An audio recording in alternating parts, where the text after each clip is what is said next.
Hey guys, so as well as the main story, I've almost completed all side content available. I told myself I wasn't going to review God of War Ragnarok until I had completed the bulk of side content, such as beating all the Berserkers, completing all the Muspelheim trials, and of course, exploring the crater.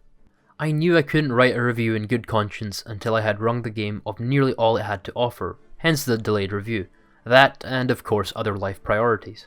I also believe enough time has passed to crown the strongest traits of this game as well as its weakest, whereas writing a review immediately after release may have overlooked some details.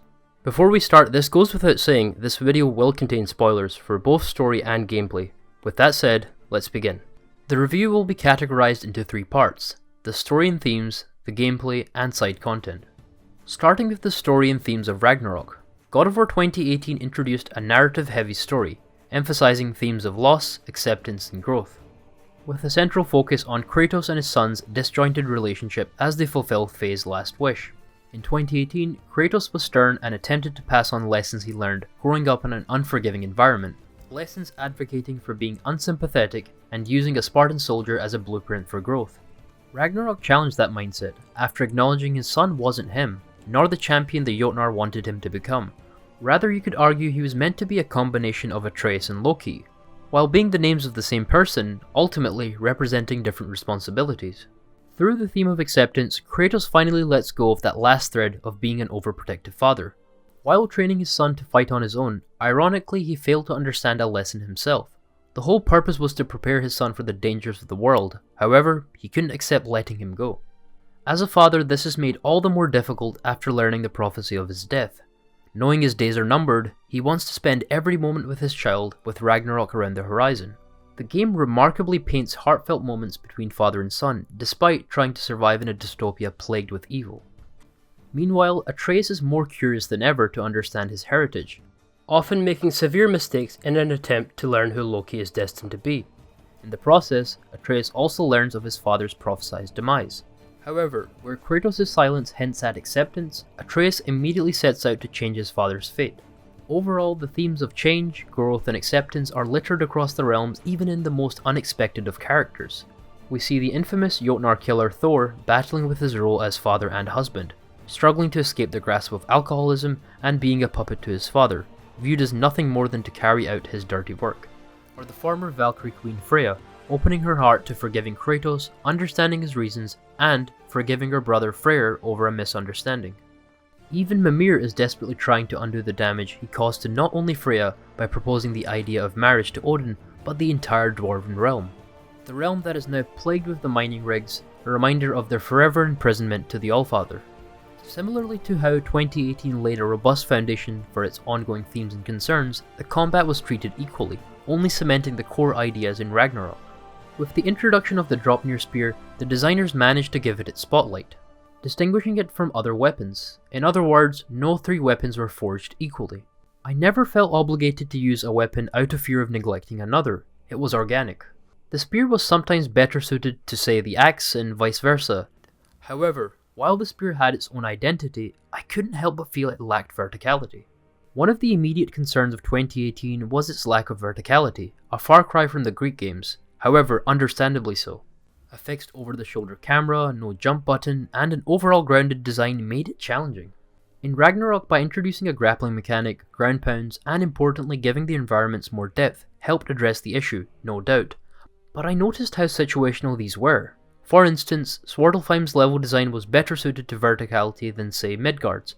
As a long-term fan of the series, I wanted to experience verticality in a new light, but rather found myself forcing it with varying levels of success, at the discretion of the enemy type and environment. I single out Draupnir's lack of verticality because I believe this would have been the easiest solution to address the issue as a whole, so you wouldn't strictly be reliant on the level design or consciously trying to play in a more vertical-like playstyle. Rather, by alternating to the spear, you would maintain that in even the flattest of environments, like in Muspelheim. Moving on to the companions, Freya now becomes an additional companion, and permanently so post-game. While both companions have the same 2 arrow types, their signature abilities help distinguish them in gameplay, not to mention their different dialogues, warranting a second playthrough. Just like in 2018, these companions are vital to combat, and never felt interruptive to the main focus of the player. On many occasions I knew I couldn't be a tough threat without the assistance of my companion. For instance, even with level 9 armor and weaponry, the Valkyrie Queen boss battle remained formidable.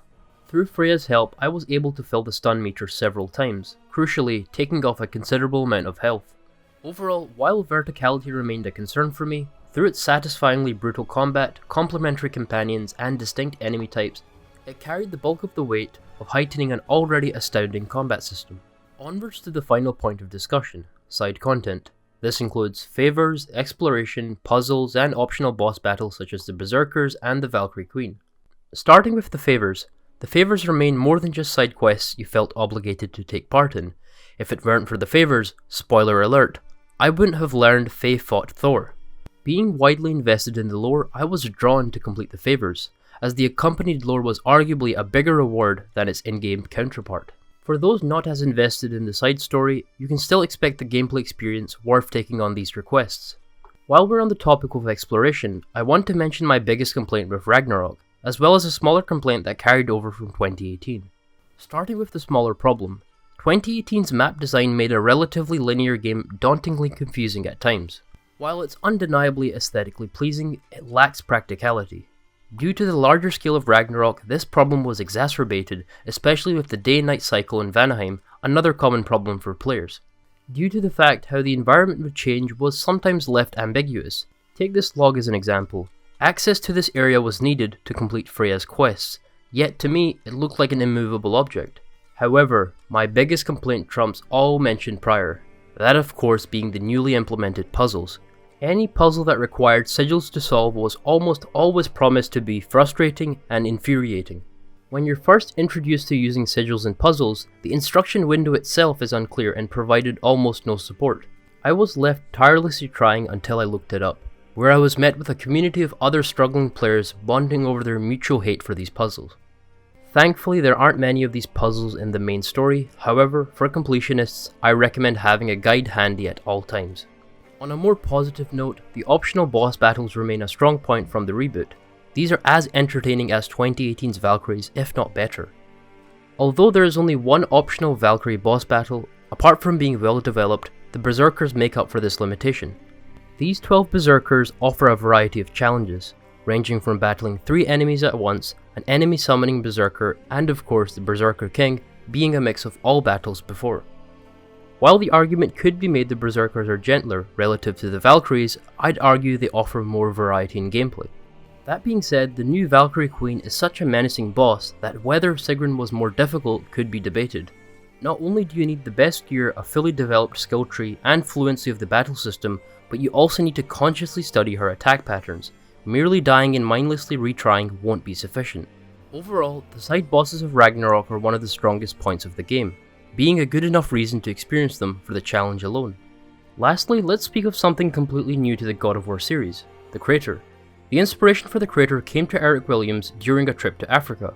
Props to the Midgard Chronicler for reminding me. The whole motive of exploring this area is to uncover the mystery of Faye's involvement, while offering heaps of challenges as you unveil the stunning truth. There is nothing negative I can say about the crater. If there was only one optional area I could experience post-game, I'd immediately pick this area, offering rich lore, favors, all manner of threats, and a setting unlike anything else in the game. This finally brings us to the end of this review. To conclude, God of War Ragnarok was everything I imagined it to be, and more. While some minor aspects were left undesirable, such as some new puzzles and the unchanged map design, overall Ragnarok outshines them with its hacksilver amounts of positives. Not only being a worthy successor to 2018's story, but also adding new well-developed characters, as well as further developing older characters, offering heaps of challenges post-game to keep you hooked for tens of hours, and, most importantly for me, bringing the father-son relationship to new emotional heights. I realise I didn't mention the individual bosses, the dragons, as well as other points, but I wanted to keep the review short. That being said, the main bosses offer plenty of variety and keep the player challenged, my favourite being the Garm fight. Likewise, the dragons offer great quest design and variation amongst the dragons. There's even a dragon hidden away. Let me know if you managed to find it without a guide. But what do you guys think? Is there anything you disagree with, or is there something I overlooked? Let me know in the comments below, where I'd love to discuss with you all. As always, thanks for watching, take care.